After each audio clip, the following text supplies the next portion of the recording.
Então, pessoal, o SinapseCast está de volta, estamos aqui com um novo convidado, uma nova série de vídeos, muito bom tê-los de volta conosco. Nessa nova série, nesse novo formato, nesse novo visual que vocês podem ver. Novo cenário. Novo cenário, nós vamos estar convidando novamente novos médicos aqui do Natal, nós vamos estar convidando estudantes para conversar um pouco com vocês do além da medicina. Apesar de o tema de hoje não ser muito além da medicina, mas considerando o contexto atual da ginecologia e da obstetrícia no Brasil de uma forma geral, a gente pode tratar como um além da medicina. Então, antes mesmo da gente poder apresentar o nosso convidado, apresentar o porquê do além da medicina, vocês já vão entender. Se apresente, meu amor. Olá, pessoal, tudo bem? Eu sou a Laine Vilela, sou estudante de jornalismo. Sou mãe também, então hoje esse tema vai ser bem bacana porque eu vou poder trazer um pouquinho da experiência que eu vivenciei ao longo da gestação. E podemos ir para o nosso convidado já? Podemos sim, apresente ele. Eu não, eu vou deixar ele se apresentar. Seja bem-vindo, doutor Hugo Aguiar. Obrigado, gente, bom dia. Eu sou Hugo Aguiar, sou médico formado pela FRN, Universidade do Rio Grande do Norte. Me formei em ginecologia e obstetrícia pela maternidade Januário Cico, maternidade escola, que também é da UFRN, tenho mestrado em Ciências da Saúde e estou tentando agora entrar no doutorado também. Trabalho bastante com a causa da humanização, por entender que é uma luta super necessária no nosso contexto local aqui do Natal, contexto do Nordeste, contexto de Brasil também. E agradeço o convite de vocês, a gente está falando um pouquinho disso aqui hoje. Aí, para começar, Hugo, a gente queria conversar para entender assim, o que seria esse contexto da humanização do trabalho de parto, humanização do pré-natal, para quem ainda nunca teve contato com esse tema? Joia, perfeito. O movimento da humanização da obstetrícia, ele começou, obviamente, com a humanização do parto, mas aí se estendeu também aquele acompanhamento do pré-natal, do pré-parto, do pós-parto também, se estendeu também aos cuidados com o bebê, com o recém-nascido, então ele vai além da humanização do parto, como é conhecido, né? Ele foi um movimento que começou ali no final da década de 80, início da década de 90, com um boom das cesarianas programadas, que elas eram vendidas como mais seguras, mais cômodas, você não precisava sentir a dor do parto, a mulher não precisava retornar à idade das trevas como eles vendiam, para sentir as contrações, entrar em trabalho de parto. E aí isso rapidamente se tornou uma epidemia mundial, inclusive no Brasil. O Brasil é o segundo maior país com a taxa de cesariana do mundo, só perde para a Índia. Em alguns estados, alguns municípios ultrapassa 90%. E aí, em resposta a esse movimento que estava iniciando ali junto da final de 80, início de 90, começou o movimento de humanização do parto também. Ele é baseado em 3 pilares, tá? O protagonismo da mulher. A mulher, ela é protagonista da assistência dela no pré-natal, no parto e no pós-parto. Então, ela é o centro da atenção, não é o médico, não é a figura do médico, do obstetra, daquela medicalização da assistência. O segundo pilar é a transdisciplinaridade. A gente sempre trabalhou com um modelo de atenção centrado no médico. O médico que vai definir as condutas para aquela mulher, ele não escuta a opinião, os medos e desejos dela e muito menos escutar o que a enfermeira tem para colocar, a físio ou agora mais modernamente a doula. Então é tudo centrado no médico. E o segundo pilar é tirar essa centralização da assistência do médico e dividir para a equipe.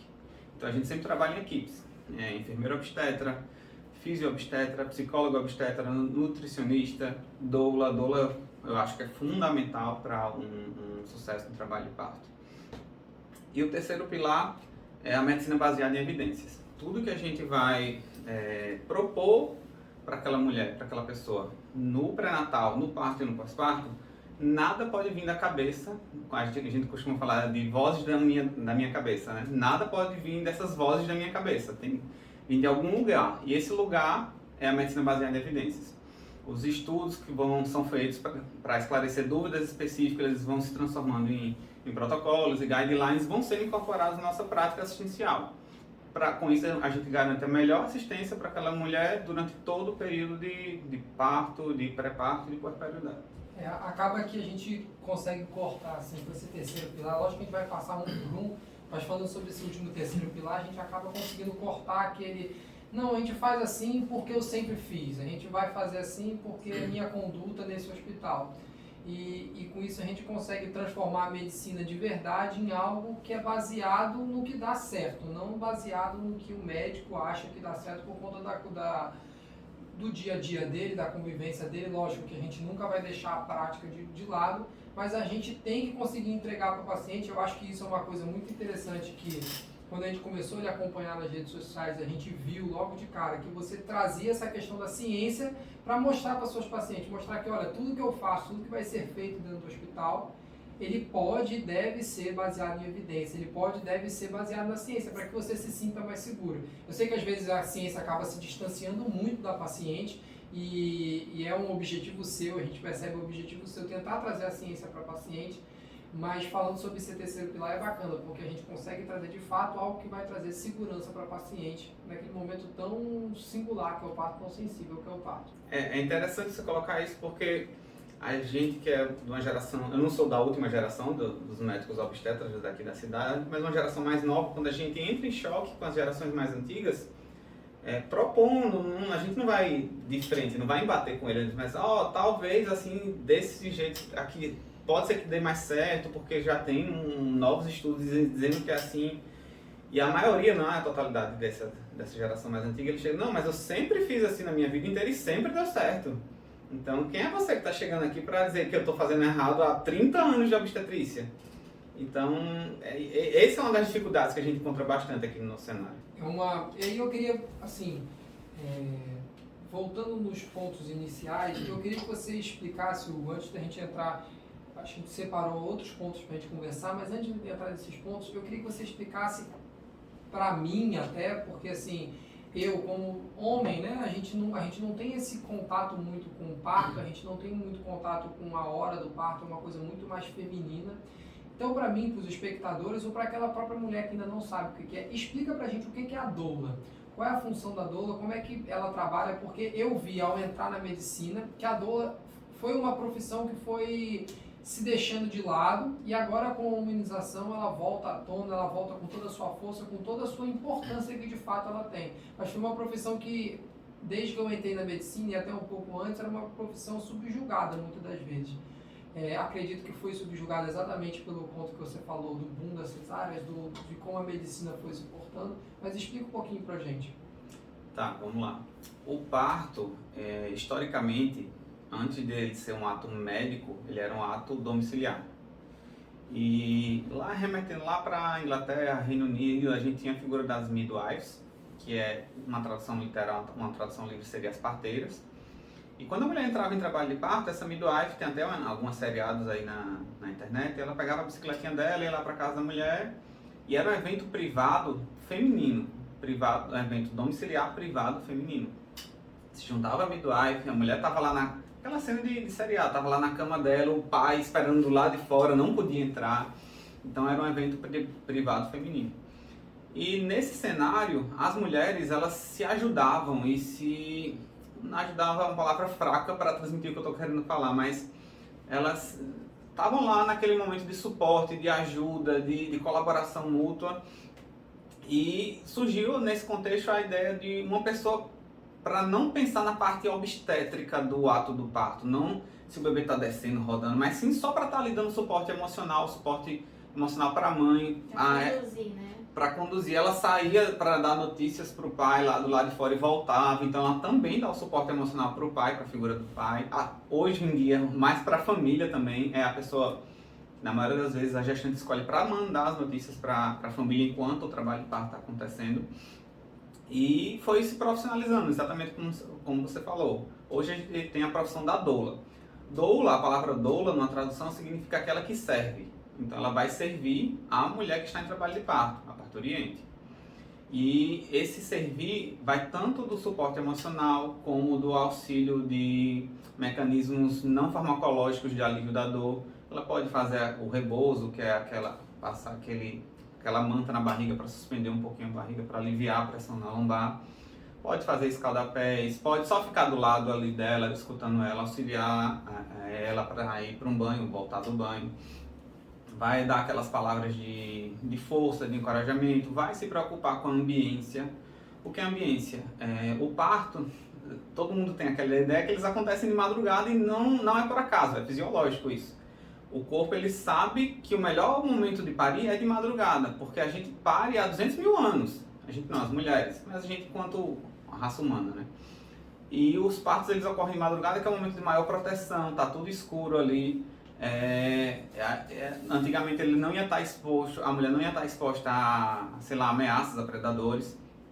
E nesse contexto de ambiência, a doula se preocupa em manter uma iluminação mais baixa, simulando ali o ambiente, o cenário da madrugada, uma iluminação indireta. Pode trabalhar com alguma terapia, que já tem um monte de dados científicos dizendo que uma terapia alivia a dor na hora do trabalho de parto.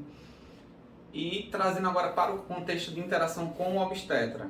Eu noto que, não sei se isso se repete a nível nacional, mas aqui, no cenário local, ainda tem muita resistência ao trabalho das doulas, trabalho em equipe com as doulas. Mas eu acho que eu entendo isso como sendo uma falta de percepção da classe médica, porque se você tem uma pessoa ali profissionalizada só para fazer essa parte de acompanhamento da mulher, acaba que deixa a gente mais livre para se preocupar com a parte mais obstétrica do ato do parto. Se preocupar se aquele parto está evoluindo de forma adequada, se está tudo bem com a vitalidade da mãe, do bebê. Então, acho que eu te respondi mais ou menos isso. É aquela que vai servir a mulher em vários aspectos, menos na parte médica. Doula não pode fazer toque, doula não pode auscultar. É importante falar isso também. Acaba que ajuda vocês nessa parte da sobrecarga emocional, né? Eu, por exemplo, eu não pude ter a oportunidade de ter uma doula, né? Porque eu fui ter a Juju, eu ainda era muito nova, eu não tinha pesquisado muito sobre esses aspectos. E quando eu fui entrar em trabalho de parto, eu tinha, lógico, eu tinha uma rede de apoio, eu tinha minha mãe, eu tinha o Vitor, tinha todo mundo próximo de mim, mas eu me sentia um pouco sozinha, porque eu não entendia por aquilo que eu estava passando, não entendia a parte emocional, não entendia a parte da dor.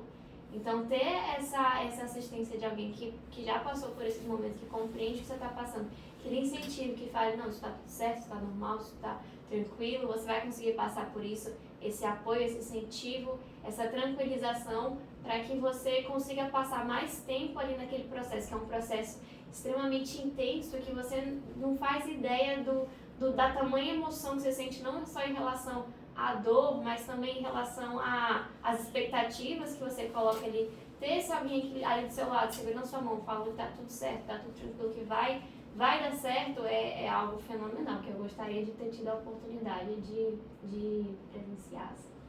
E aí eu queria aproveitar também, pegando esse quesito da dor, né, que também que você falou antes, que na cesárea, eu passei por uma cesárea, pessoal, na cesárea eu pulei a dor, porque eu senti dor durante uma semana inteira, foi uma dor muito intensa, eu não conseguia andar, eu tive dificuldade às vezes para ter contato com a minha própria filha, porque eu precisava de alguém passando ela para mim, eu sentia muita dor, eu não conseguia me alimentar, eu não conseguia voltar a uma rotina tranquila. Então, assim, eu acredito que essa questão da segurança, de pular a dor, é também algo muito, muito pouco falado, né? Porque a dor, ela vem, independente, ela só vai mudar o momento. Então, na cesárea, a gente não sente a dor ali no momento, a gente pula esse processo, mas a gente sente uma dor eu senti durante 15 dias dor. Então, assim, eu queria estar com muito mais energia, muito mais disposição para estar com a Juju, e eu sentia essa dor que me incomodava muito, que às vezes eu me sentia às vezes fraca por conta dessa dor, sabe? E eu acredito que esse processo também de passar pelo parto normal, passar por essa dor, te torne mais forte, te deixe mais preparada para você encarar, para você se sentir mais confiante. Eu acho que estimular esse processo de conversar, de explicar para a mãe que é um processo muito importante para o crescimento dela, eu acho que isso é fenomenal também. E aí eu queria aproveitar e perguntar, doutor, como que quando as mães elas chegam no consultório, assim, perguntando assim, em relação a esse quesito da via de parto, como que você costuma indicar para elas, assim, porque tem essa questão da insegurança. Meu Deus, que via de parto eu faço? Será que eu pulo a dor, eu vou para cesárea? Ou eu encaro o trabalho de parto, eu encaro essa forma mais protagonista do parto? Tá, vamos lá. O que eu vou falar agora pode ser que pareça chato ou chatice minha, mas eu entendo como parto normal. Parto, se for parto, é normal. Parto vaginal, ou como queira chamar. A cesariana, e a gente da humanização divide dessa mentalidade, dessa visão, a cesariana é uma cirurgia que vai auxiliar o nascimento do seu filho, mas a gente não pode chamar de parto. Realmente faz parte da comercialização da cesariana chamar seu parto foi normal ou cesárea? Não, parto é normal, pode ser até um parto fórceps ou parto com vácuo, esses são os passos, mas só para deixar bem marcado no meu lugar de fala, eu não entendo cesariana como um parto, assim como uma cirurgia. Realmente, como você bem colocou, acho que o maior medo do parto normal é a dor. E você já adiantou que eu ia falar, a dor ela vai vir, a gente não pode negar e dizer, não, você pode ter um parto sem dor. Infelizmente não existe. O parto normal, contração é dolorosa. Pode ser, algumas mulheres têm mais tolerância à dor ou outras menos, mas a dor, uma hora ela vai vir. E é engraçado isso que você colocou, que foi exatamente o que a minha esposa falava, Suzane. Ela falava, eu prefiro sentir a dor antes do nascimento do meu filho do que sentir a dor depois, porque eu vou estar com recém-nascido para cuidar em casa, vou estar me recuperando da cirurgia, que é invasiva. A gente corta 7 camadas para tirar o bebê, depois fecha as 7 camadas. E eu sei que isso vai me dar dor depois, e realmente sempre dá. Então, a colocação da dor, essa ela vai vir antes ou depois. Agora, acontece que essa parte da dor depois, eu entendo como se ela fosse camuflada, porque você tá com o bebê ali, então meio que te distrai, entre aspas, da dor, você já tá tendo a recompensa daquela dor naquele momento. Mas isso é muito ruim. A gente já sabe, está bem estabelecido na medicina, na obstetrícia, que quando o parto ele acontece pela via normal, tem mais criação de vínculo, de afeto da mãe com o bebê.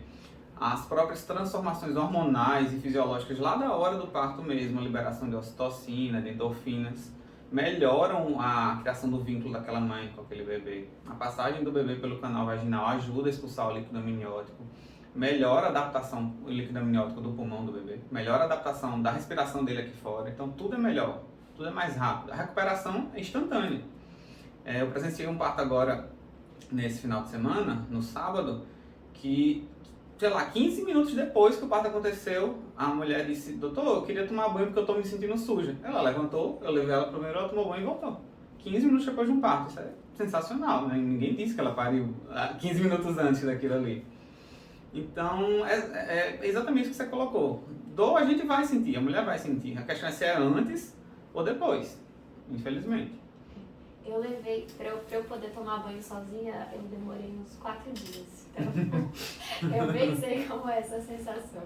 E aí, em relação sobre essa parte do parto humanizado, essa parte de se preparar para essa gestação também é diferenciada, né? Principalmente por conta da mulher pesquisar mais, da mulher entender quais são as possibilidades de posição, em relação à importância do acompanhante também. Eu acho que a participação do acompanhante também é muito maior no parto humanizado, ele passa por todo esse processo. Então, conta também um pouquinho sobre como que é essa parte do acompanhante durante o pré-natal, como é que vocês trabalham isso também, para que na hora que chegue lá, a hora difícil, ele esteja tão presente quanto a gestação. O papel do acompanhante ele é fundamental desde o pré-natal, e é por isso que eu sempre peço muito mesmo, chegando ali no limite da chatice, para as mulheres que vão nas consultas levarem seus acompanhantes que elas já devem ter escolhido para acompanhar no momento do parto.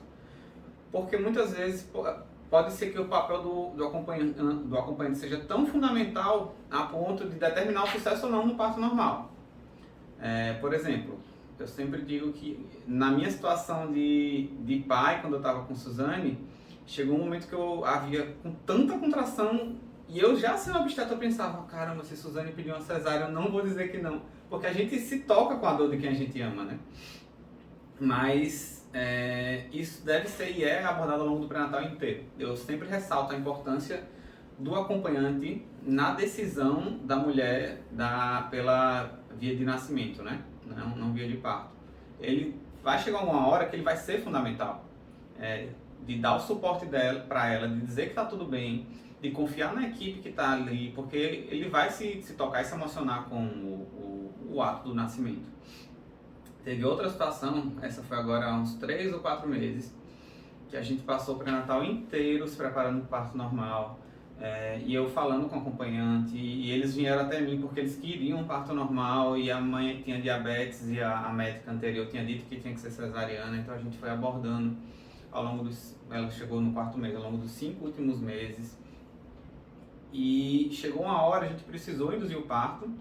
Ela já estava lá com 9, 10 centímetros, o parto super tranquilo, assim, super redondinho. E aí ela começou, ela já tinha 41 anos, ela, no auge da dor, da partolândia, disse, eu não aguento mais, Hugo, eu quero uma cesárea. E eu tentando negociar, vamos fazer uma analgesia? Já está bem pertinho, está quase com 10 centímetros. Você está me entendendo? Eu quero uma cesárea. Aí eu, tá. Aí chamei o pai, saí com ele da sala de parto, a enfermeira ficou com ela lá. Aí eu disse, olha, a gente já tinha combinado que se ela pedisse cesariana sem motivo médico, a gente não ia fazer. Mas eu não posso impor nada, aqui não é de imposição. Quero saber qual é a sua opinião. Aí ele olhou pra mim e disse, cesárea? Tá doido? Não, vamos voltar. A gente voltou, 15 minutos depois o menino nasceu. Sem analgesia, sem cesárea, sem laceração.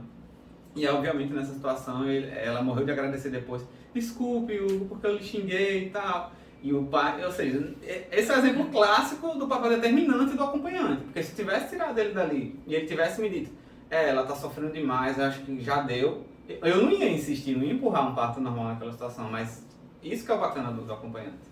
E é uma coisa que eu não fiz, mas não fiz não por não querer, não por não gostar de Laiane ou coisa parecida, mas sim por não saber. Porque o que aconteceu na nossa gestação? Eu estive com ela até mais ou menos os 6 meses, até o 6º mês de gestação, tive que vir para Natal para dar início ao curso, ela ficou em Brasília ainda conseguiu trancar o primeiro semestre, mas a gente teve esses 6 primeiros meses onde eu fui a todas as consultas, e no final, quando eu já estava aqui, eu perdi contato com as consultas de pré-natal, mas mesmo nos 6 primeiros meses, não foi conversado comigo, um menino novo, ainda de 19 para 20 anos, o que é que eu tinha que fazer, qual era o suporte que eu tinha que dar para ela. E durante o parto, saber qual era a dor que ela ia sentir, saber o que ela ia passar, porque você falou agora, bateu o flashback na cara, assim, de ver a contração dela, de ver ela sentindo dor. E, lógico, ainda não tinha quase nenhum conhecimento médico, nenhum praticamente. E ver aquela dor ali move a gente, assim, dá um nervoso na gente. E eu acredito que até se fosse hoje o parto dela com já 9 semestres de estudo de medicina, eu ainda balançaria, ainda falando, não, vamos fazer logo uma cesárea, resolve esse negócio, porque de fato mexe muito, muito, muito com a gente. Ter o acompanhante hoje, conhecendo a obstetrícia, conhecendo o parto, acompanhado do trabalho de parto, eu vejo como é fundamental. Por quê? Porque a mulher, na hora que está naquele processo de dor, lógico que você vai saber falar muito melhor do que eu, mas a mulher, quando está naquele processo de dor, ela perde um pouco a lógica racional do pensamento dela. Então, você trouxe um exemplo perfeito. E já vi outros exemplos dentro da maternidade, que ela perde a lógica racional, ela para até de gostar do marido, que eu já vi xingar o marido, já vi falar que não ama mais, que vai se separar, já escutei algumas coisas. Inclusive, quando foi nosso trabalho de parto, eu mandava ele embora. Eu sentia dor, eu falava, sai daqui, traz alguma coisa pra mim, qualquer coisa. Eu empurrava ele, eu não tinha noção do que eu estava fazendo, porque eu só queria que aquilo passasse. E aí a minha pergunta, assim, eu acho que até pra gente complementar esse assunto do acompanhante, eu vejo não só na obstetrícia, sabe? Eu vejo na medicina de uma forma geral que o médico, ele sempre fica um pé atrás quando tem um acompanhante, de trazer um acompanhante. A gente sabe que isso é direito do paciente de ter um acompanhante dentro da sala, mas a gente sempre vê um pé atrás. Eu não sei se é um pé atrás por conta das perguntas que vão fazer, que o acompanhante vai trazer, ou se é um pouco da insegurança médica, mas eu sempre vejo um pé atrás e na obstetrícia ainda mais. Por que ainda não se traz voltando agora para a questão do parto humanizado, voltando para a questão da obstetrícia, por que ainda não se traz esse acompanhante tão próximo assim? Qual a sua visão? Olha, Vitor, a gente vai entrar num tema bem polêmico agora, que estava muito em voga algumas semanas atrás, que é a violência obstétrica. Eu entendo como a presença do acompanhante. Você acabou de falar que ela saiu de si durante o trabalho de parto, não estava mais funcionando no modo racional. E esse é um momento de fragilidade da mulher. Ela está extremamente frágil, suscetível a qualquer intervenção, a qualquer ato de violência mesmo. E é importante que a gente fale que a violência é obstétrica. Não é obstétrica por causa do médico obstetra, mas por causa do período da vida que a mulher está passando. E o papel do acompanhante bem treinado, bem orientado ao longo do pré-natal, não só pelo médico, mas pela equipe, pela enfermeira, pela doula, é de, junto com a doula, assegurar os direitos daquela mulher na hora do parto.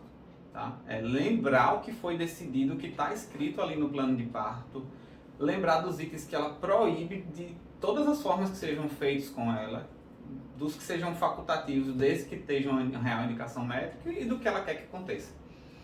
Na hora da dor, a mulher não vai lembrar do que ela escreveu no plano de parto, o que ela quer, o que ela não quer. E um acompanhante bem orientado, um acompanhante de verdade, não é aquele que está lá do lado no WhatsApp tirando foto e mandando para a família, que às vezes tem. Por exemplo, numa situação que o médico chega, vamos romper sua bolsa sem indicação médica, ela fala, não, mas ela não quer. Vamos usar a ocitocina, mas precisa porque ela já está com 9 centímetros, estava com 8 há uma hora atrás.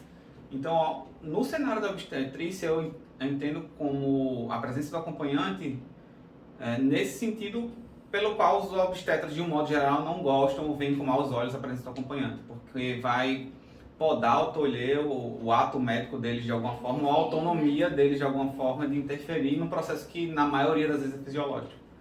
Eu digo muito, a gente obstetra ajuda muito quando a gente não faz nada. Na maioria das vezes a gente não precisa fazer nada nos partos, só estar do lado, escutando, O diferencial do obstetra para a parteira, para a enfermeira obstetra, quando precisa de alguma intervenção, a gente tem que ter a capacidade de fazer, mas quando precisa. Então o papel do acompanhante, os médicos se sentem de alguma forma ameaçados ou intimidados, né? Mas a palavra melhor é ser intimidados na hora do parto. Entendi. Então, daí a dificuldade de conseguir, de ter mais essa pessoa dentro da sala, porque a gente já está falando do segundo, voltando aqui nos pilares da humanização, o segundo pilar traz toda uma equipe por volta, que eu acho que inclusive isso está mudando positivamente, você vai ter uma visão ainda melhor do que a minha, porque você vivenciou uma medicina onde a multidisciplinaridade, né, trazer as outras profissões para dentro do trabalho médico, ainda não era tão importante ou quase nada importante, e você hoje como professor da UFRN começa a ver os alunos, inclusive foi um post seu falando sobre como os alunos estavam saindo melhor na questão da humanização, na questão da atenção básica à saúde. Então você vai saber ainda melhor do que eu, porque eu não vi os dois mundos, eu vejo o mundo de hoje, como eu fui ensinado, e a gente é ensinado hoje na faculdade a importância das outras profissões. A importância de não ter um médico acima de ninguém, sim ser uma equipe completa, uma equipe que trabalha junto. E hoje, vendo dentro do internato, dentro dos últimos 2 anos do curso de medicina, a gente vê a importância que é o resto da equipe. Porque um hospital, acreditem se quiser, vocês que vêm de fora do hospital, o hospital roda sem o médico, mas o hospital não roda sem a equipe de enfermagem. Os enfermeiros, os técnicos de enfermagem, são eles quem fazem o hospital rodar. Então é algo que a população, de uma forma geral, ainda não sabe e precisa se organizar melhor. Então, além de toda a equipe, voltando, você ainda ter o acompanhante, traz ainda mais insegurança para o médico, né, que a gente estava comentando. E você falou num ponto interessante que, para o pessoal se orientar aqui, pessoal, o Hugo é o nosso primeiro a sentar nessa cadeira, sendo de fato nosso cliente, sendo de fato o médico que a gente acompanha. A doutora Cristiane já passou aqui, outros médicos já passaram aqui, alguns começaram a ser acompanhados, começaram a trabalhar com a gente, mas o Hugo primeiro a ser nosso cliente e estar sentado nessa mesa. Também. Isso. E foi o primeiro, inclusive, a acreditar na sinapse lá atrás, a gente imensamente agradecido. Mas, voltando a esse ponto, porque foi algo que a gente tratou contigo junto no seu Instagram, sobre o plano de parto. Porque você que está nos escutando ou nos vendo, provavelmente você acredita que o plano de parto é algo particular, é algo que você precisa pagar e é algo que está fora do seu alcance, que você não consegue fazer, ou é algo que você ainda nem sabe que existe, né? Nem sabe que existe, né? Pronto. Então, para aqueles que não sabem o que é e para aqueles que sabem o que é, eu queria que você falasse um pouco sobre o plano de parto. Porque eu acho que dentro da humanização, é algo que a gente sempre conversa, dentro da humanização está o protagonismo da mulher. Está a mulher ser o centro do seu pré-natal, está a mulher ser o centro da sua gestação e também do seu trabalho de parto. E até uma frase que você fala sempre: eu não faço parto, quem faz parto é você. Então, fala um pouco sobre o plano de parto, que eu acho que é algo que o Brasil precisa entender o que é, precisa saber um pouco mais. Muito bem, Vitor. Quando a gente começou a abordar sobre esse tema lá nas nossas redes sociais, uma pergunta que veio bastante foi: mas eu vou parir no SUS, eu tenho direito a ter um plano de parto? Eu posso ter um plano de parto? Como você me colocou, as mulheres têm a ideia de que o plano de parto é uma coisa particular. E eu fui categórico em todas as respostas. Se você vai parir no SUS, aí que você precisa mais ainda de um plano de parto, porque você não sabe quem é o médico que vai te dar assistência. Então vamos falar primeiro do que é um plano de parto. É um documento que é escrito ao longo do pré-natal.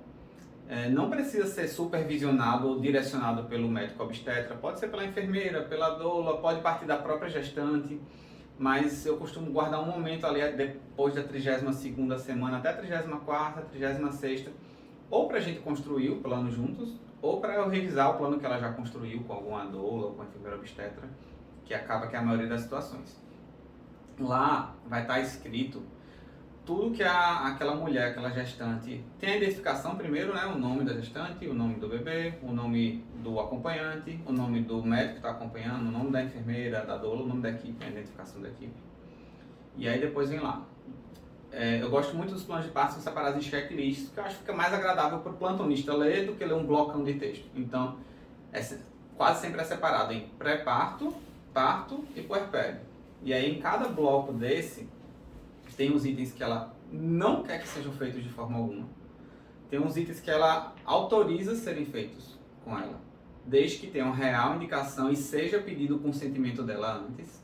E tem uns itens que ela desejaria. Vamos dar uns exemplos aqui.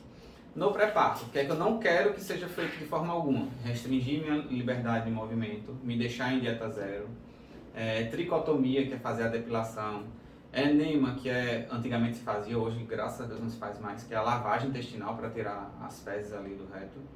São alguns exemplos que ela não quer que sejam feitos nunca, jamais. Episiotomia, entra aí também. Cristelé, que é aquela manobra de... Na verdade, cristelé e episiotomia entrar no segundo item, que é o parto.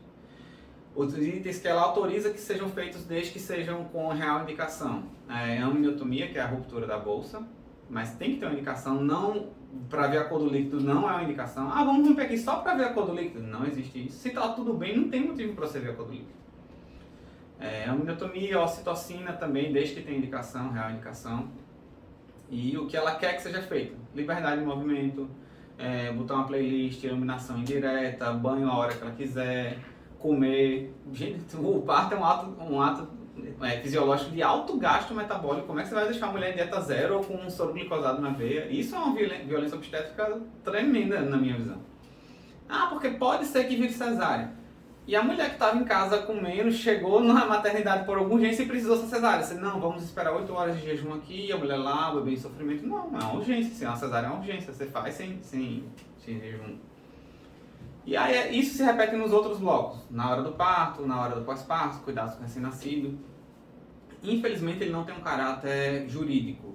Se o médico plantonista ou qualquer médico desrespeitar um item daquele, ele não vai responder eticamente, legalmente, em nenhuma instância. Agora, a mulher chegando, dando entrada na maternidade com um plano de parto, ela mostrando para o plantonista ou para o médico que estiver lá, se ele se recusar a ler, que infelizmente o que acontece na maioria das vezes, se ele se recusar a ler e assinar, e ele desrespeitar um dos itens, e isso caracterizar uma violência obstétrica, aí o ato de ter desrespeitado o plano de parto vai pesar junto na hora do processo ético, enfim, das outras instâncias, nesse contexto.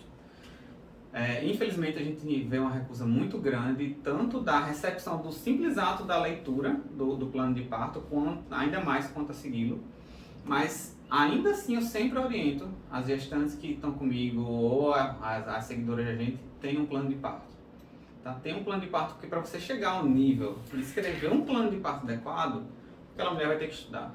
Ela vai ter que saber das fases do parto, tá? Da fase dos pródromos, da fase ativa, do período expulsivo. Ela vai ter que entender do puerpério, vai ter que entender dos cuidados com o recém-nascido dela. Então é um momento de apropriação de muito conhecimento no pré-natal.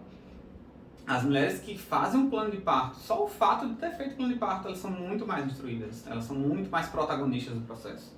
Por isso que eu estimulo tanto Mesmo se vai parir no SUS, no particular, se seu obstetra está lá te prometendo ir no seu parto ou não, se vai parir com plantão. Algumas me perguntam, mas eu confio muito em você, Hugo, eu preciso do plano de parto. Eu até usei essa analogia no Instagram. Se acontecer um desastre nuclear na minha casa e eu não tiver no seu parto, você tem que ter um plano de parto. Entendeu? Então é isso. Aí falando nesse quesito do plano de parto, eu acredito que é aí que começa o protagonismo da mulher, né? Por exemplo, se você consegue se preparar durante todo esse processo da sua gestação para entender todas essas fases que você vai passar, você chega muito menos cru.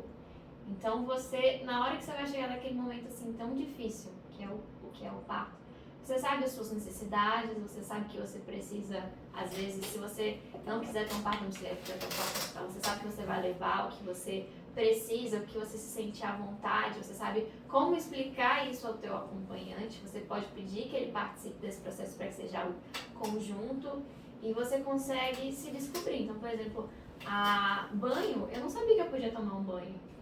Eu fiquei lá um bom tempo sentindo dor e o banho sempre foi uma coisa que foi muito calmante para mim. Então, por exemplo, se eu soubesse que eu poderia tomar um banho, talvez eu se sentiria mais confortável para esperar mais tempo as contrações, para ficar mais tranquila e quem sabe conseguir passar ali por aquele momento de uma maneira mais acolhedora, mais próxima de uma sensação de estar num lugar confortável. Música também, não sabia que eu podia ouvir música, eu não sabia muitas coisas. Então, assim, esse processo de estudo que a gente vai fazer para preparar o plano de parto, é um processo muito nosso e é um processo que nos dá muito poder, nos deixa muito, muito seguros para tomar nossas decisões e que se hoje eu pudesse fazer, eu faria diferente. Eu passaria desde o início da gestação já pesquisando para chegar e montar um plano de parto que tivesse a ver comigo, um plano de parto que na hora que eu chegasse lá eu soubesse o que está acontecendo, eu soubesse as posições, eu soubesse o que eu poderia fazer.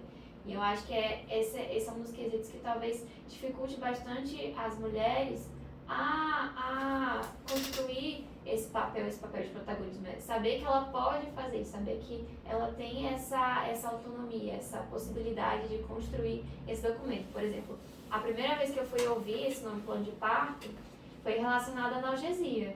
Então, qual medicamento que eu poderia tomar se eu precisasse ter alguma analgesia? E eu não ouvi outras vezes esse nome. Então, assim, é uma das coisas que a gente precisa falar, que a gente precisa entender e precisa divulgar para que chegue a mais gestantes.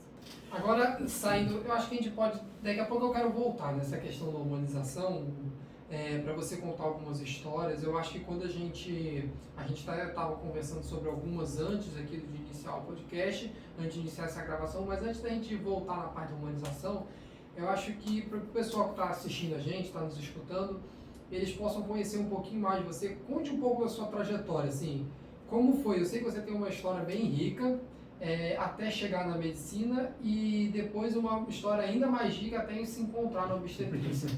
Como que foi a escolha da medicina? A gente gosta de fazer essa pergunta para conhecer um pouco mais do convidado, para que o pessoal de casa possa lhe conhecer um pouquinho melhor. Tá, senta que lá vem a história. Antes de fazer medicina, eu entrei na faculdade de psicologia, também na FRN. E aí cursei 2 anos de faculdade. E não tinha me encontrado, não fazia sentido aquilo ali pra mim. E aí, pra ser bem honesto com vocês, a minha mãe sempre queria que eu fizesse medicina. E dizia que eu não ia ter outro futuro que não fosse a medicina. Não porque ela achasse que eu tinha o dom de ser médico, mas por causa daquele status, da garantia profissional, enfim. E ali nos meus 21 anos eu estava bem perdido. Eu sabia que eu não queria psicologia, mas eu não sabia o que eu queria fazer. E eu sempre adorei, e adoro e amo física. Física moderna, astrofísica. E aí eu disse, tá, eu vou desistir de uma faculdade federal, minha mãe vai me botar de volta no cursinho. Eu vou fazer 1 ano de medicina, vou tentar uma vez medicina, né? Se eu não passar, ano que vem eu faço física. Que era o que eu queria mesmo, né? Mas já que ela vai pagar, eu vou agradar ela esse 1 ano. E aí, com 21 anos, eu voltei pro cursinho, já era universitário, voltei pro cursinho. Eu era de um curso de humanos, então voltar ali para aquele ambiente do cursinho foi extremamente frustrante para mim, que era... Eu encarei como uma regressão, né? E, para minha sorte, com 1 ano de cursinho, eu passei em medicina. E aí, quando eu passei, eu pensei, caramba, eu passei, e agora? Eu não sabia que eu queria... Eu nem queria ser médico, eu não sabia, quanto mais obstetra. Eu disse, caramba, vou fazer o que agora? E aí entrei ali no primeiro semestre, bioquímica, histologia, anatomia, e tava naquela, caramba, o que é que eu vou fazer, o que é que eu vou fazer, o que eu vou fazer? Aí no quarto período, eu comecei a gostar um pouco de cirurgia, de trauma, de urgência, e eu carrego essa veia comigo até hoje. E aí, pelo menos no quarto período, eu disse, vou fazer cirurgia de trauma, cirurgia de urgência. Botei isso na cabeça. Mas, no terceiro período, eu entrei na base de pesquisa, a base de pesquisa coordenada pela professora Ana Caterine, carinhosamente conhecida como doutora Kate. Ela me acolheu, me acolhe até hoje. E ela é ginecologista obstetra. Ela falava, você vai fazer ginecologia, meu filho? Não, professora, eu vou não. Estou aqui só porque eu gosto de ciência e de pesquisar. E ao longo dos anos de faculdade eu fui desenvolvendo muitas pesquisas com ela, revisão sistemática, meta-análise. Teve um ano, acho que em 2012, eu ganhei o prêmio de melhor aluno de iniciação científica da UFRN. Era um prêmio da UFRN toda, eu consegui ganhar junto com ela, por causa das pesquisas que a gente desenvolvia. E aí quando chegou no quinto período, eu assisti de olhar, não dei assistência, a um parto lá na Jonário Cico. E aquilo deu um nó na minha cabeça, eu disse, caramba, que coisa sensacional. Eu vi o menino saindo, o residente, não lembro quem era, segurou, entregou pra mãe. Não teve violência obstétrica, mas não foi um parto humanizado, a rigor. E eu saí da sala e passei assim, atordoado. Eu disse, caramba, isso é muito legal. E aquilo me marcou. Eu vi esse parto e não vi mais nenhum. Aí no oitavo período comecei a rodar na ginecologia obstetrícia. Aí eu lembro que eu cheguei em casa um dia pra minha mãe e disse, mãe, eu estou perigosamente gostando de ginecologia obstetrícia. Meu filho, você vai morrer de fome. Homem ginecologista não dá certo. Obstetra homem, não, pode mudar, volta pra cirurgia. E aí quando chegou no internato, ali no finalzinho do curso, aí eu bati o martelo. Não adianta mais cirurgia, é isso mesmo que eu gosto. Sabia que a qualidade de vida dos médicos ginecologistas e obstetras é bem complicada, né? Porque a gente trabalha com disponibilidade 24 horas, 7 dias por semana, mas desisti de desistir. Assumi que era aquilo mesmo que eu queria e, enfim. E aí entrei na residência, aqui na Jonário Cico. Quando eu fui me formar, ainda passei na Federal do Rio Grande do Sul também, na residência lá. Mas preferi por diversos motivos ficar aqui. Ao longo da residência eu consegui fazer um mestrado, loucamente, não sei como consegui, mas enfim, o R2 e o R3 foram acompanhados pelo meu mestrado lá na UFRN também. Eu tenho mestrado em síndrome de burnout nas residências médicas, que era o tema que eu mais gostava, porque eu sofri muito burnout na residência. Assim que eu saí da faculdade também, meu primeiro plantão depois de formado foi no SAMU. Eu passei a faculdade fazendo os cursos de preparação de urgência e emergência, adoro urgência até hoje, trabalhei no SAMU por 4 anos. E ao longo da residência eu era SAMUzeiro, estudante de mestrado e residente, médico residente. No meu terceiro ano da residência, quer falar? Tá aí o burnout, né? É. Descobrindo onde estava. Mas eu adoro urgência. E aí no terceiro ano da residência abriu um concurso para médicos de carreira da aeronáutica nacional. E a aeronáutica, não sei se ainda é a única hoje, mas naquela época era a única que quando você ia fazer o concurso, você já sabia para onde ia se passasse. E tinha uma vaga em Natal. Aí eram 5 vagas, eu lembro bem disso, e tinha 1 em Natal. Aí eu disse, caramba, eu vou fazer. Se eu passar em primeiro, eu sei que eu vou escolher a vaga. Tá, vou fazer, sim. Fui pra Pipa, na sexta, no sábado de noite, voltei para fazer a prova no domingo de manhã. Aí passei em primeiro lugar, no terceiro ano da residência. Eu disse, caramba, passei. Aí, aquela mentalidade, né? Já zerei o jogo da vida, vou sair da residência com um concurso para minha vida inteira, médico de carreira da aeronáutica, show de bola, né? Tive que adiantar umas semanazinhas da residência, porque o curso começava lá em Belo Horizonte, em janeiro. Em janeiro de 2018 me mudei para lá. Fiquei até maio. E aí, lá eu sofri um bocado, por causa da distância da família, a pressão do curso. Era um curso de formação militar, então tinha todo aquele rigor militar. Eu morei 4 meses dentro do quartel lá, no alojamento, junto com os outros alunos. E acho que o pior momento do burnout da minha vida foi ali, em 2018. E aí voltei pra cá, voltei pra Natal em maio. Eu era tenente, né, primeiro tenente da aeronáutica. Passei 3 ou 4 meses aqui no hospital da aeronáutica e já me transferiram para o esquadrão de caça. O aeronáutico funciona assim, tem esquadrões, cada esquadrão é um tipo de aviação. Aviação de caça, helicóptero de resgate, aviação de transporte. Eu era o médico do esquadrão de caça. E aí fui médico lá por quase 2 anos e meio. E assim, enfim, cada vez mais me distanciando da ginecologia obstetrícia, né? Eu era médico operacional, voava com os meninos, Tinha aqueles resgates do helicóptero, vai lá em alto mar, tem um navio cargueiro, desce um médico para resgatar. Eu era esse médico de urgência e emergência. E, assim, não era 100% feliz, mas aquilo me preenchia de alguma forma. E aí a ginecologia e a obstetrícia estava totalmente escanteada. Mas aí aconteceu um fenômeno divisor de águas na minha vida, completa, que se chama Benício. Eu dá até vontade de chorar quando eu falo. Quando eu descobri que a minha esposa estava grávida, a Suzane, não foi uma gravidez planejada, nem foi, a gente não estava planejando. Tinha colocado um DIU nela que foi uma experiência extremamente ruim para ela. A gente já estava na pandemia e ela disse, amor, não aguento mais esse DIU. E eu não tinha como levar ela para o hospital para tirar, porque estava tudo fechado, né? Eu disse, tá, eu peguei o material no hospital, levei para casa, tirei o DIU dela. 2 meses depois ela engravidou, não foi planejado. E aí quando a gente descobriu que ela estava grávida, eu disse, pronto, agora eu quero dar o melhor que existe na medicina para minha esposa e o melhor que existe na medicina para o meu filho. E aí voltei no movimento total de me atualizar, de estudar, descobri que um monte de coisa que eu pensava e que eu fazia estava errada. Eu lembro que a primeira atividade da gente, quando a gente descobriu que ela estava grávida na quarta, no sábado, eu disse, senta aqui comigo. A gente abriu o Netflix e eu botei o Renascimento do Parto pra gente assistir. E eram os dois chorando, porque é um documentário muito forte, né, de violência obstétrica, de superação, de tudo. E aquilo me preencheu, assim, me tocou de uma forma, eu disse, caramba, eu tô fazendo muito errado na minha vida, na minha prática obstétrica. Eu sou médico da CESAP, né, da Secretaria de Saúde do Estado, então dava plantões de obstetrícia lá em Macaíba. Até foi onde a gente se conheceu. E eu via que um monte de coisa que eu fazia estava errada. Eu fazia episiotomia, eu fazia puxo dirigido, eu fazia ocitocina sem necessidade, fazia um monte de intervenções sem necessidade. Porque eu fui criado assim. Foi aquilo que a gente falou antes. Porque alguém me disse que era assim, eu repetia. Eu não fui lá ver se estava certo ou estava errado. E os 9 meses da gravidez da Suzane foram transformadores para mim, assim. Eu comecei um Hugo e terminei outro. Nesses 9 meses, a gente morava na base militar, na base aérea. A gente saiu da base aérea, eu pedi demissão da aeronáutica do concurso de carreira, porque eu fui me encontrando cada vez mais com a obstetrícia, com a ginecologia. E aí abrimos o consultório. Quando o Benício foi nascer, eu já estava com 1 mês de consultório. Não era mais militar, não morava mais na base aérea, já tinha voltado a ser ginecologista obstetra e me encontrei. Totalmente, com isso de medicina baseada em evidências, humanização do parto, protagonismo da mulher. E aí foi onde começou a minha história recente, né, onde eu estou até aqui agora.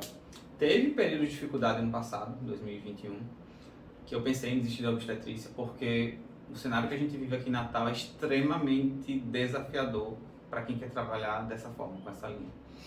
A sociedade médica é extremamente hostil ao novo, né? Os obstetras não são receptivos ao novo. Não sei se é alguma coisa de tom de ameaça ou fim de questionar a autoridade de quem já está há mais tempo. A população, do modo geral, ainda confia naquela história que a cesariana é mais seguro, não tem uma valorização tanta do parto normal, da humanização do parto. E o mais importante é que eu não tinha parceria. Assim, aconteceu 3 vezes ano passado de eu não conseguir dar assistência às mulheres que eram do meu pré-natal, e aqui por diversos motivos. E aquilo me tocava muito. Cara, ela ficou 9 meses comigo, ela vai ter que ir pro plantão, porque eu sei que não vai ser a assistência que eu acredito que é a correta. E as 3 terminaram em cesariana sem necessidade. E aí chegou num ponto, que foi quando a gente se conheceu, que eu tava desistindo da obstetrícia. Cara, não dá mais, não dá pra trabalhar sozinho, não tem ninguém pra dividir isso. Aí foi quando eu conheci meu parceiro Érico, meu companheiro, meu amigo. E aí a gente começou a trabalhar um esquema de aproximar, de trabalhar juntos, de parceria, e isso foi amadurecendo ao longo dos últimos meses. E hoje a gente conseguiu montar uma dupla que a gente acha que pode dar a assistência que a gente acha correta.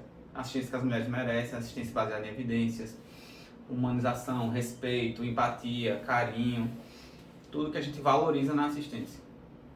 Inclusive, para quem estiver assistindo a gente agora, a gente não quer ficar só nós dois.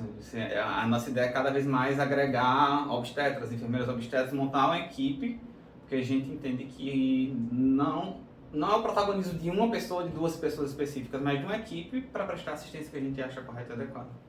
Para ganhar todos esses aspectos, né, de preparação, tanto a parte psicológica, a parte da fisioterapia, tanto a parte do suporte que vocês vão dar, a parte de medicina, Mas que história boa de ouvir.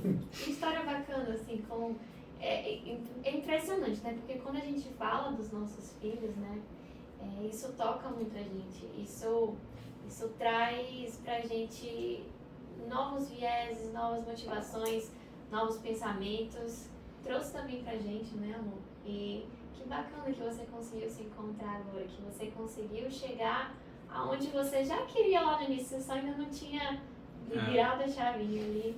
E é muito bacana também lhe conhecer essa trajetória. Acredito também que quem te segue vai gostar muito também de conhecer essa história, porque é muito legal a gente não só conhecer o médico que a gente atende, mas também conhecer a história por qual ele passou, todas as dificuldades, os momentos e aquilo que forma ele não só como um médico, mas também como ser humano, que foi essa sua trajetória que você passou, essa sua decisão e esse momento que você está enfrentando agora de transformar isso para que isso chegue às outras mulheres, essa questão dessa assistência mais humanizada, assistência mais carinhosa.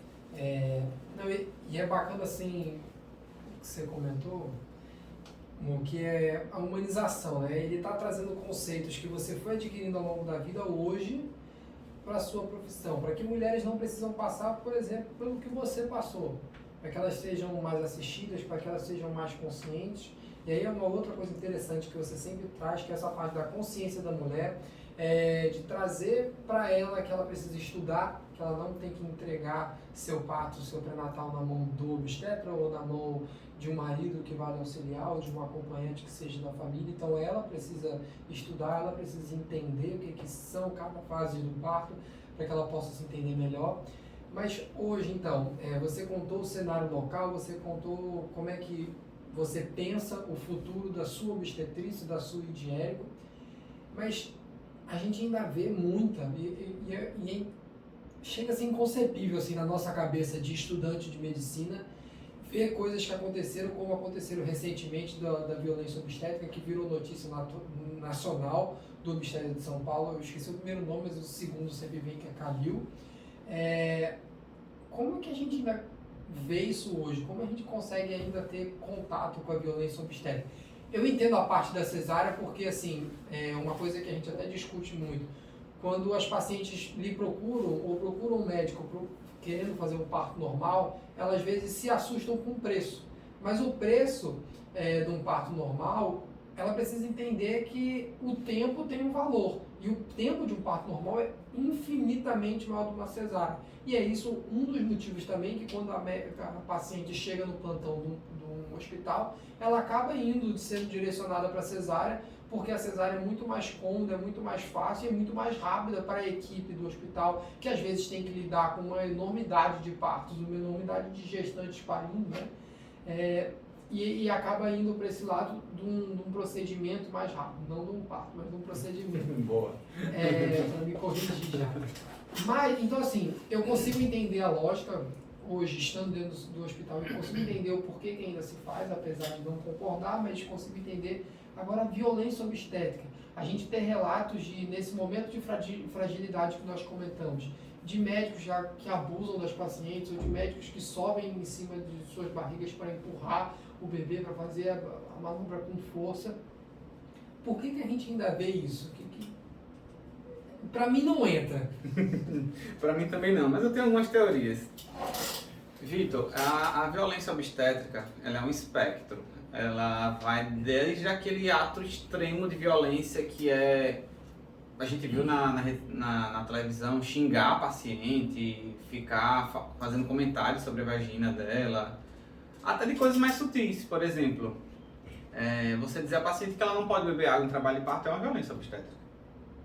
E o termo violência obstétrica remete imediatamente à figura do médico obstetra, mas a violência obstétrica ela pode ocorrer desde o maqueiro que vai pegar a paciente na entrada da maternidade até o médico obstetra. Então perpassa todo o processo. A enfermeira pode cometer e comete violência obstétrica. Eu escutei um dia desses da assistente social da maternidade do SUS aqui em Natal, que fez violência obstétrica, cometeu violência obstétrica porque teceu comentários acerca da escolha da paciente parir normal, que era sofrimento sem necessidade, que isso era modinha agora. Ela me falou, a paciente me falou, a mulher me falou.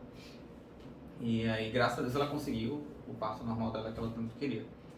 Então, primeiro, de onde é que a gente parte? Desse espectro. Desde coisas sutis, como deixar em jejum, dizer que ela não pode andar, negar um banho, até os atos extremos. E aí, nesse espectro, eu entendo que eu prefiro entender, na verdade, que a maioria dos profissionais, não vou falar só de médicos, comete violência obstétrica de uma forma automática, sem saber que estão cometendo violência obstétrica. Achando, inclusive, às vezes, que é o melhor para o paciente. Isso de deixar a mulher sem comer no trabalho de parto, porque na cabeça das pessoas, dos médicos, não, se virar uma cesárea, aí ela não vai vomitar, e se ela não vomitar, ela não vai aspirar o vômito, não vai ter pneumonia, então... Mas isso somente reflete um pouco de desatualização e má informação dos profissionais que estão nesse cenário. Os casos extremos, a manobra de Christelé, que é aquela empurrar no fundo da barriga, fazer episiotomia com a mulher dizendo que não quer episiotomia nunca, jamais, cesariana com a mulher com os braços amarrados, que isso é absurdo, mas eu ainda, não com as pacientes que eu dou assistência, mas eu ainda sei de relatos disso até hoje, amarro o braço da mulher, porque, você não pode pegar na cirurgia, mas o menino nasce, ela não pode pegar no braço, dá um abraço no bebê dela que acabou de nascer. A sua, inclusive, foi assim, né? A minha perna caiu. Minha perna caiu. Eu vi que minha perna caiu, eu não conseguia mexer na minha perna caída. Demoraram uns 2 minutos até alguém levantar a minha perna. E fui amarrado. Foi. Seu braço. E eu, quando fui encostar a Juju, eu não cheguei nem a encostar na Juju, ela só ficou pertinho assim de mim. E logo depois eles levaram ela pra fazer a parte da medição. Então, essa parte desses atos mais extremos, na cabeça de quem está cometendo, sempre tem algum bom motivo para estar sendo feito. Sei lá, de melhorar a assistência, ou porque precisa fazer. Mas, no frigir dos ovos, lá no final, eu tenho a impressão, eu não tenho nenhum dado concreto sobre isso, mas eu tenho a impressão que é falta de conhecimento e atualização. Tá? Não estou falando aqui da parte de relação interpessoal, porque isso daí é má educação, sei lá o que é, outra coisa que não tem a ver com a medicina, tem a ver com o caráter da pessoa lá, de xingar. A gente teve episódios, vídeos, que esse obstetra que você falou, tá xingando a paciente. Isso não é nem posto na humanização do parto, porque isso é preceito básico de vida. É tão elementar que não deveria nem ser questão de humanização, isso é preceito básico de interação entre duas pessoas. Isso a gente nem coloca na parte da humanização porque é muito elementar. Mas a parte da violência obstétrica eu acho que a pessoa acha que está trazendo algum benefício para aquela paciente, não está, ou está repetindo um modelo que ela viu a vida inteira sem refletir, ou falta de atualização. Essa questão do automático, né, é algo interessante. Né? Porque a gente às vezes não, assim, pegando, eu não posso falar a parte de medicina, mas a gente, às vezes quando vai trabalhando, a gente vai fazendo a coisa tão automático, que aí quando você para pra você analisar aquilo que você está fazendo, você percebe, mas por que eu estou fazendo isso aqui? Será que não tem uma outra forma de fazer desse estilo? E aí quando você começa a abrir essa possibilidade, essa janela, para você escutar também a opinião de outras pessoas, e aí você começa a reformular, a entender melhor. Isso começou para você quando você estava no parto de Suzana, não foi? Na gravidez ainda, né? Foi durante o pré-natal, desde exames que são solicitados de rotina pela maioria dos profissionais, que sim, mas qual a utilidade desse exame aqui? Aí eu estudava, não tem utilidade, porque as pessoas, não, porque alguém viu algum médico pedindo, disse, aquele médico é chique, ele pede muitos exames, eu vou botar aqui também no meu. Então as pessoas não refletem o que vão fazendo, e aí, sei lá, acham uma alteração que não tem significado, aí vai tratar aquela alteração, aí aquele remédio que você deu causa outro dano, você dá outro remédio, aí vira uma bola de neve. Eu acho que a gente tem papo para falar da humanização durante 3 horas, mas eu acho que a gente pode guardar para um próximo papo com ele. O Hugo vai estar, com certeza, voltando aqui mais vezes. Da próxima vez, inclusive, teremos o microfone que vocês estão vendo aqui, o plug para entrar, mas com esse novo cenário, estamos comprando novos equipamentos, estamos conversando com novos convidados, e um desses novos convidados será o seu parceiro Érico. A gente já fez o convite para ele, faltamos encontrar uma data para que os dois estejam aqui. Eu acho que um tema bacana da gente conversar é a continuação desse papo, é a continuação mais prática desse papo. Eu acho que a gente pode trazer para gestantes, a gente pode trazer para quem nos escuta, um passo a passo de como ter um pré-natal humanizado, de como ter um pré-natal onde o foco desse pré-natal seja gestante. Então já fica aí para vocês ficarem de olho nas nossas redes, que nós voltaremos com esse papo. E Hugo, agradecer novamente por você ter acreditado na gente lá atrás, lá no ano passado, quando a gente criou a Sinapse, quando a gente criou nossa ideia de trabalho, e hoje estamos aqui concretizando. Então agradecemos muito por isso e agradecemos muito por você ter aceitado vir aqui falar com a gente, ter tirado um pouco da sua rotina, ter tirado um pouco da sua vivência com o Beni, que eu acredito que onde você estaria agora, e estar aqui conversando com a gente, discutindo um tema muito importante, que vai trazer muito benefício para aquelas pessoas que estão nos escutando e para as suas pacientes. A humanização da obstetrícia é algo que precisa ser mais falado. Então, agradeço mesmo. Se você tiver alguma fala que você queira deixar para quem está nos escutando, nos vendo, e para as suas pacientes, que com certeza vão me escutar, o tempo é seu, está aberto o microfone. Bom, eu que agradeço o convite.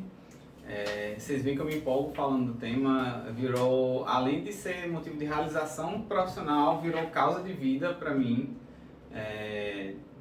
Trabalhar com um movimento de humanização do parto não é só porque eu acredito nisso profissionalmente, mas porque eu acho que é uma coisa básica e elementar de toda mulher. Toda mulher que está grávida, toda pessoa que está grávida, ela tem que ser tratada dentro dos princípios da humanização.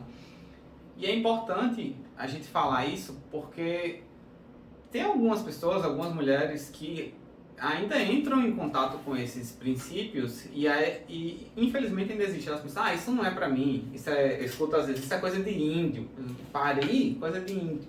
Mas tem uma parcela considerável que nem sabe que isso existe, que é mais ou menos onde ela ainda se encontrava quando foi ganhar Juju. Ela nem sabia que podia tomar banho, ela nem sabe que. E às vezes quando você se depara com o que você pode, você fica pensando, caramba, eu podia isso tudo e não sabia. Então, por isso que tem que ser insistentemente debatido, conversado, exposto em mídias sociais, enfim, amplamente divulgado. Tem uma frase de Albert Einstein que eu não vou lembrar ela literalmente agora, mas ela diz mais ou menos assim: uma mente que se abre a uma nova ideia, uma mente que se expande a uma nova ideia, jamais voltará ao seu tamanho original. Então é exatamente isso o meu processo na vivência da humanização do parto. Depois que eu aprendi como eu posso fazer, eu não consigo voltar atrás. Eu não admito quem ainda trabalha daquela forma medieval, entre aspas. E a gente percebe isso, pessoal. Então nós vamos ficando por aqui, aguardamos vocês em um próximo episódio, assistam os anteriores e até a próxima.